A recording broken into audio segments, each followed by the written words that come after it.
Good evening, everyone, and thank you for tuning into the online open house for the proposed zoning bylaw amendment at 47 St. Paul Street West. My name is Natasha McDonald, Planner 1 with the City of St. Catharines. During tonight's meeting, I will be presenting details of the application and the planning and approvals process. This open house is currently being live streamed on the city's YouTube channel, where it will remain available for future viewing. Should you have any questions or comments following this open house, you can submit them to myself. My contact information is posted at the bottom of this slide and will be posted again at the end of this presentation. Before we get started, I want to go over a couple of housekeeping items so that the meeting can run as smoothly as possible. I kindly ask that for the duration of the presentation, everyone keep their microphone on mute. I will call on all participants at the end of the presentation to ensure everyone has an opportunity to provide their comments should you wish to speak. I also would like to advise that we have the agent, Susan Smythe with Cortec Group, and the owner, Sam Farouk and Brigitte Sedana with us tonight to assist with any questions or comments. Here we have the location of the subject lands, 47 St. Paul Street West, which has frontage along St. Paul Street West, Plummerfelt Street, and St. Paul Crescent. The property is located just west of the city's downtown and is in proximity to the St. Catharines GO Transit Station. The lands were previously used as a gas station and have been vacant since approximately the year 2000. The surrounding area includes a mix of uses such as low-rise commercial and mixed-use buildings, residential dwellings, auto-related uses, a church, and Edith Cavell Public School. As stated, tonight's meeting is to discuss the proposed zoning bylaw amendment for 47 St. Paul Street West. The city received this application on October 12, 2022, and it was deemed complete on November 11, 2022. Under the Planning Act, the city must accept and process complete planning applications.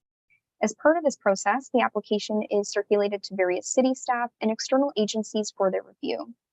The Planning Act also requires that public meetings be held for this type of application, tonight being the first.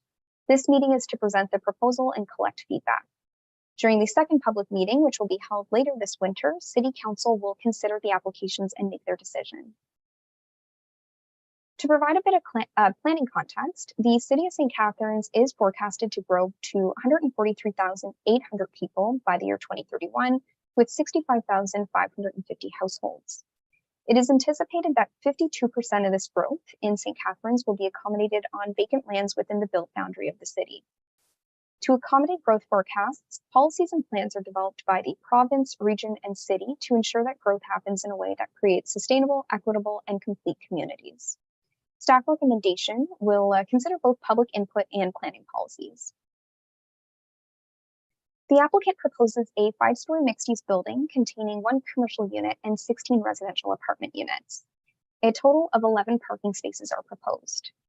To facilitate the proposal, a zoning bylaw amendment is required because of the proposed residential density of 264 units per hectare of land. The application will also address various zoning deficiencies such as yard setbacks, parking, landscape buffers, and encroachments for exterior staircases. As such, the application requests to rezone the lands from medium density mixed use, M1, to medium high density mixed use, M2, with a special provision. The subject lands are designated Mixed Use 1 on Schedule E6-7 of the Garden City Plan. The lands are located within the GO Transit Station Secondary Plan area, which supports transit-oriented medium and high-density development. This designation permits a range of uses, including medium and high-density mixed-use buildings containing commercial and residential units with a minimum density of 100 people and jobs per hectare of land. In terms of zoning, the subject lands are zoned M1, medium density mixed use, under the city's zoning bylaw. The M1 zone permits a range of uses, including residential, commercial, and mixed use buildings with a maximum residential density of 100 units per hectare of land. The proposal will rezone the property medium high density mixed use with special provision, M2-171, which would continue to allow the mix of uses currently permitted in the M1 zone, but at a higher density.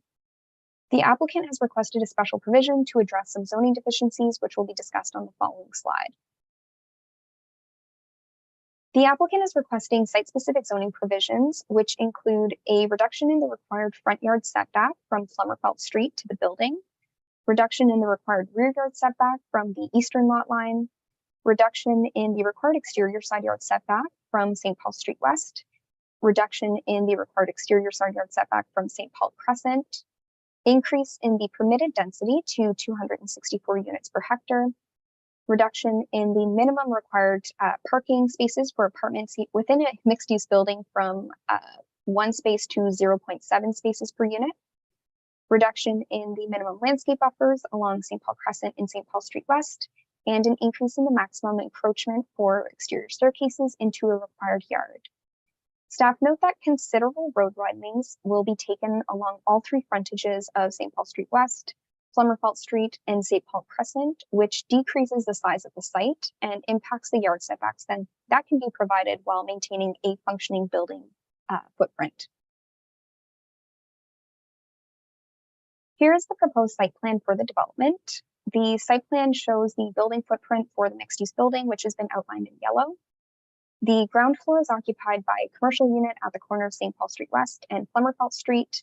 The main entrance for the residential units is off Flummerfelt Street, and there are 11 service parking spaces provided.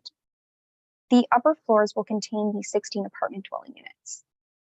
Exterior staircases are proposed in the front and rear yards as additional access points to the apartment units.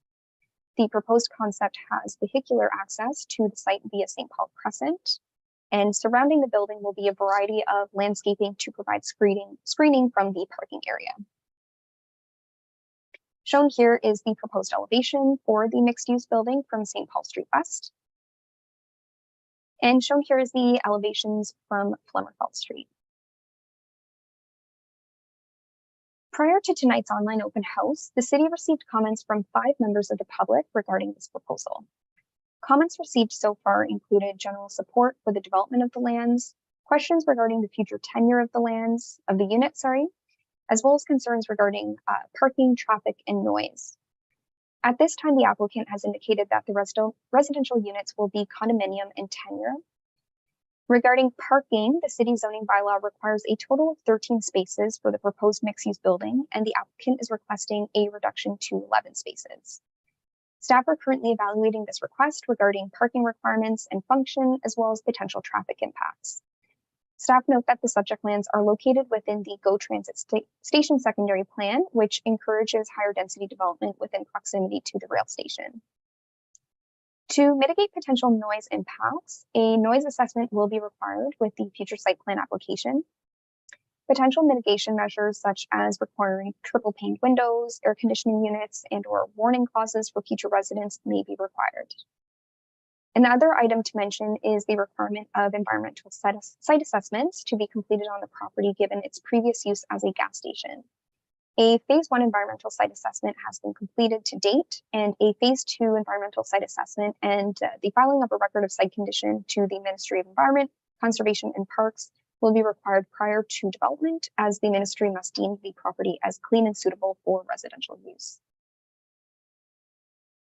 Following tonight's meeting, if you want to review the materials submitted with this application, you can do so by visiting www.stcatharines.ca/development and find the folder labeled 47 St. Paul Street West. At this time, staff are looking for comments from the public regarding this proposal. All feedback collected is being compiled and will be shared with the applicant and City Council. Staff are currently preparing a recommendation report for this application, which will be made public prior to it being considered by Council. And as mentioned, this will be considered by Council during a second public meeting, which will be held later this year. Notice will be mailed out to the surrounding properties and signs will be posted on site. Thank you to anyone who is participating or tuning in to tonight's online open house for the proposed zoning bylaw amendment at 47 St. Paul Street West. Please submit any questions or comments to myself via email at nmacdonald@stcatharines.ca or via phone at 905-688-5601, extension 1728. You can also submit your comments in writing to City Hall. I will now open the floor to Susan and the owners if you wish to add anything tonight.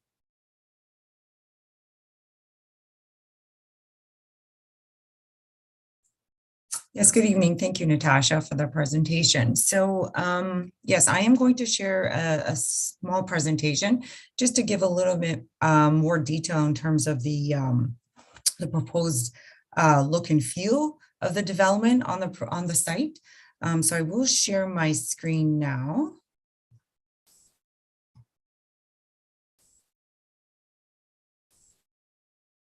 And please let me know if you do see it.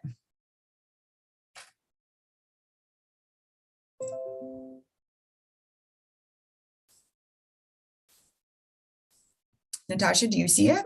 Not yet. No? Okay.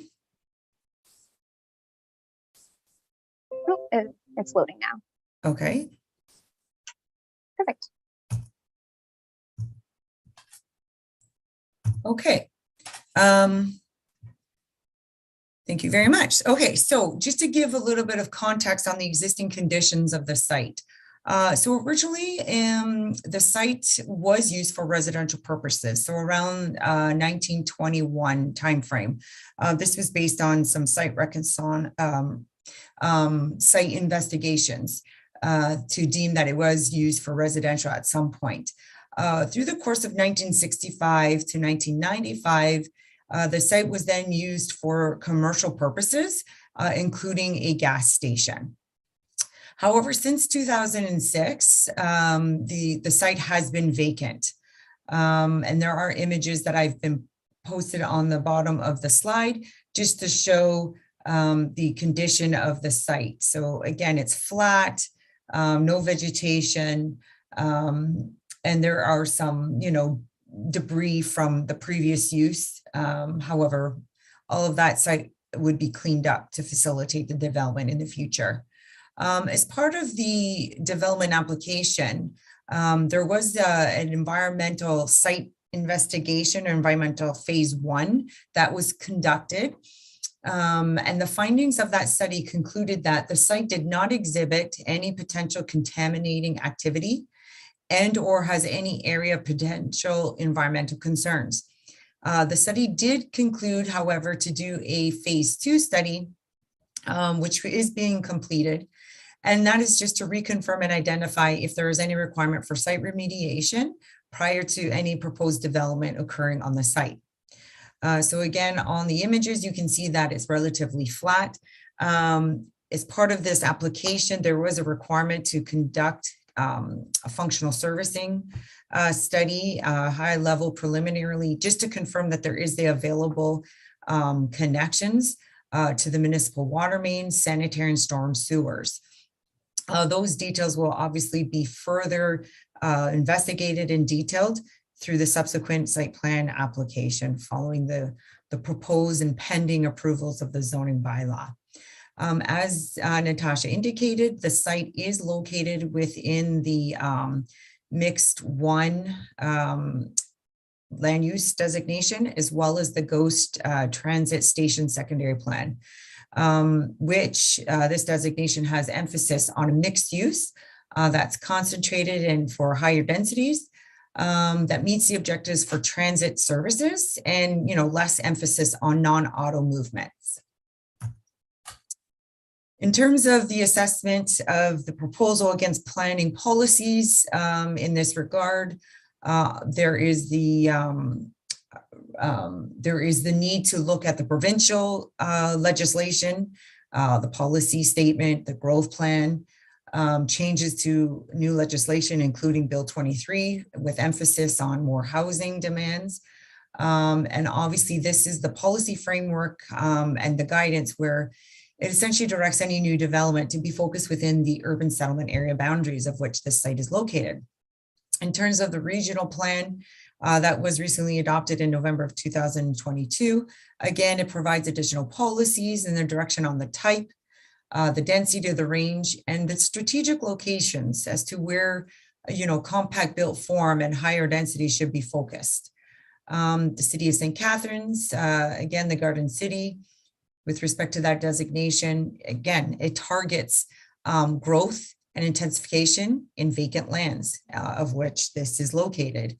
And in this designation, the maximum height for such, redevelopment proposals can go up to 6 stories, which is approximately 22 meters in height. This proposal is actually 5 stories, so 18 meters in height. In terms of conformity and consistency with the policy regime, the evaluation and determining of the appropriateness of this development was to suggest that this redevelopment proposal will contribute to the target for residential density and intensification in the GO Transit corridor. This site was subject to road widening on all three sides, that being on St. Paul Street West, on Flummerfett Street, and as well as on St. Paul Crescent. Because of those road widenings, the scale, the massing, the height of the building was positioned such to maximize and efficiently add a diversification to housing and the mixed use, which will, we think, enhance that neighborhood. In terms of providing a dwelling type, we believe that these 16 units can accommodate a different lifestyle and type of affordability. So for example, the downsizing from a larger dwelling to an apartment style. So for either those who are looking at, less of a maintenance type of housing to maybe a new homeowner just starting off with an apartment style of unit. So this is providing that type of opportunity. In terms of location, it is ideally located where it promotes the use of active transportation, the GO station, the regional and local transit, as well as the proximity to downtown. So there's the availability for utilizing the infrastructure to walking and or biking. Again, as I noted, it has the opportunity to utilize existing infrastructure. In terms of parking, yes, there is the reduction for parking for this site, but there are spaces available. And again, the emphasis here is to promote the use of alternative modes of travel. The site plan. So just to kind of give some context, what I've done here is I've identified the dark green outline as to what the site was in terms of the lot area prior to the road widening. The red dashed line is to identify now the new limits, and the red shaded area is just to show the extent of the land area that was removed from the site and dedicated for the purposes of road widening. So to the road, St. Paul Street West, the regional road, there was that dedication of 3.5 meters. Flummerfett, there was a significant requirement for road widening there, and that was approximately 4.7 meters. And then there was a slight requirement for road widening on St. Paul Crescent, and that was 2.4 meters. So accumulatively, the road widening equated to 293 square meters, so 3153 square feet of land that was unavailable for the development and therefore dedicated to the region and the city. The proposal here is for 1 bedroom and 2 bedroom units. So there will be 4 units per floor, equating to 16 units. The 1 bedroom will be ranging between 667 to 721 square feet in size. And the 2 bedroom will range between 732 to 797 square feet in size. Each of these units will have a dedicated balcony space to add to their amenity space. As I indicated, each floor will have a 1 bedroom. We'll have 2 1 bedrooms and 2 2 bedrooms. There will be the ground floor parking, as well as the commercial unit. I indicated earlier that the building will be 5 stories, 18 meters in height approximately. This development is proposing 11 parking spaces. So it's a ratio of 0.7 per unit versus the mixed use parking requirement of 1 per 1 ratio. This proposal will also be providing for bicycle racks to promote, again, the alternative modes of travel. So there will be bike racks on the inside as well as tucked in under these stairs on the outside. Here are some examples of of the renderings and elevations of what visually could be seen. So from St. Paul Street, so I have an image of those existing uses on St. Paul Street. So if they were to walk out their front door and they were to look, I guess, south, they would see this type of image with the building. So there was a little commercial retail coffee shop. We're kind of identifying it on the corner of St. Paul Street West and Flummerfelt, with the parking garage below. Right now it shows that it's open, but please note that as per the regional staff's requirement, there will be no entering or exiting onto St. Paul Street. The entrance into the building for parking for vehicle traffic will be from St. Paul Crescent.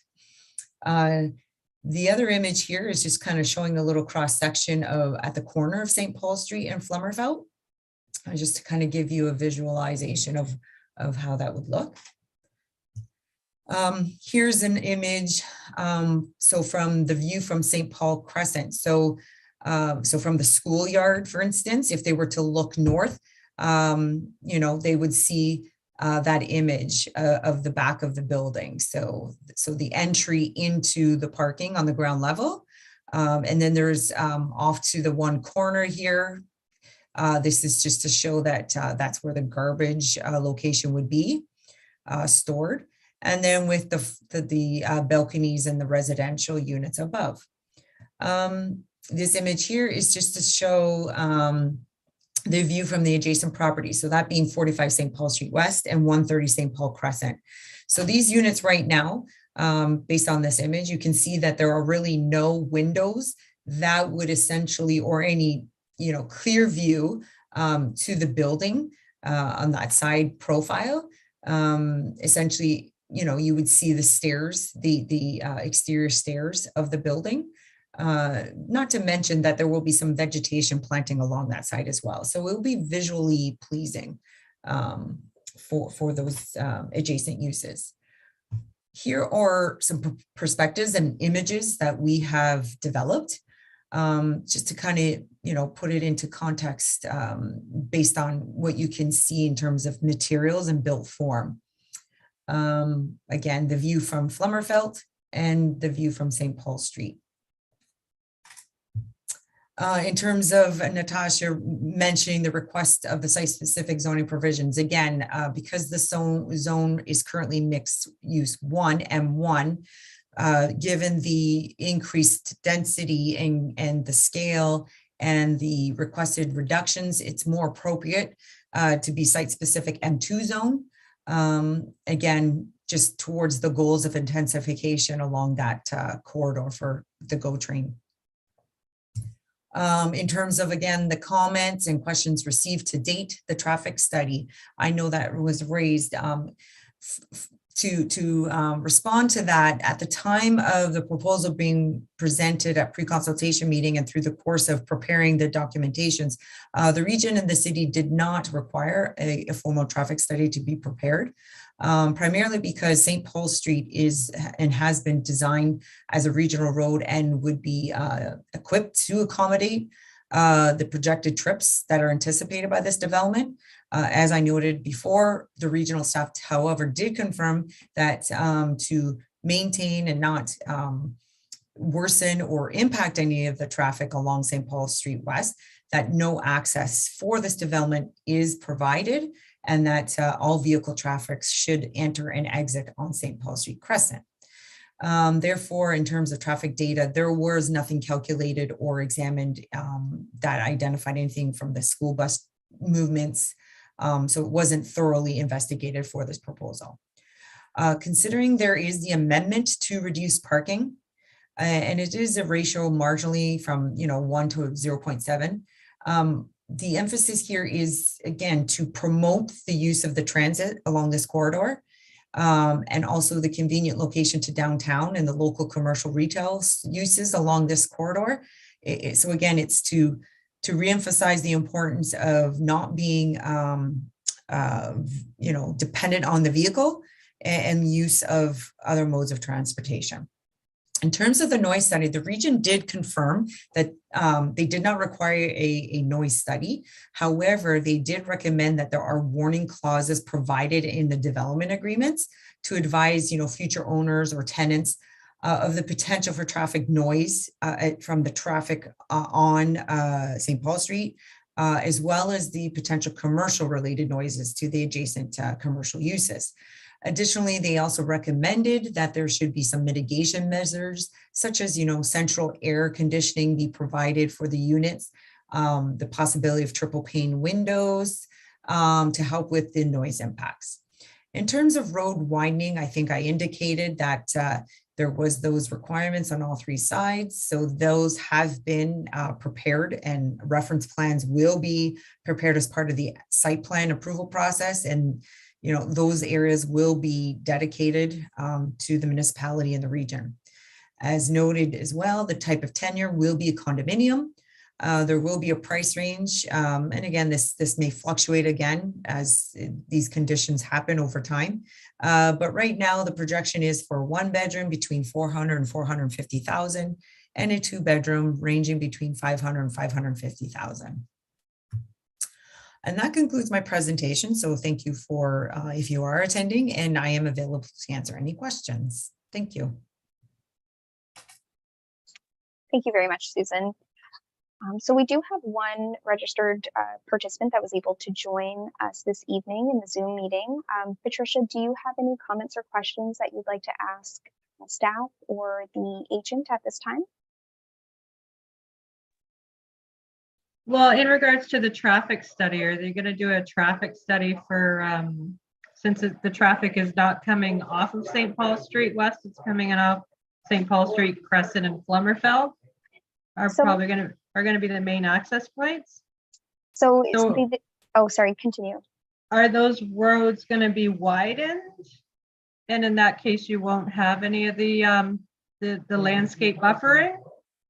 If that's going to actually happen?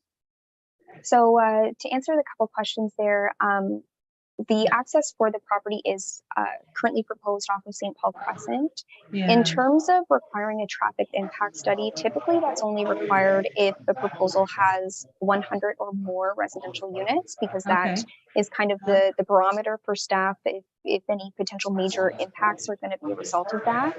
For this proposal, because it's 16 residential units and one small commercial space, a traffic study wasn't required, but it is something that staff are, considering when they evaluate the proposal. Okay, good. And then, oh, sorry. Yeah, just with the main traffic coming off Flummerfeld, which, as you know, is a very small, very, very small, narrow street. Yes, so the city and region are going to be taking road widenings, like Susan showed on that map. The whole area in red is going to be road widenings. So this, road widenings aren't always taken specifically to add lanes to the road. Sometimes it's to literally widen the road and add larger lanes. Sometimes it's to accommodate bike lanes or to accommodate utilities and infrastructure. So at this time, I'm not aware of planned expansions of Flummerfeld Street. I know they're going to be putting in infrastructure under Flummerfeld Street, but it's possible that they'll be widening that road. It's not confirmed at this time as far as I'm aware. Okay. Yep. All right. That's it for me. Great. Well, thank you, Patricia. And if you, Patricia, or anyone that's watching the live stream, or if you're watching it after tonight's meeting, if you have any questions, comments, concerns, by all means, you can provide them to me. My email is nmacdonald@stcatharines.ca. And if you call City Hall, my extension is 1728. Okay. Thank you very much.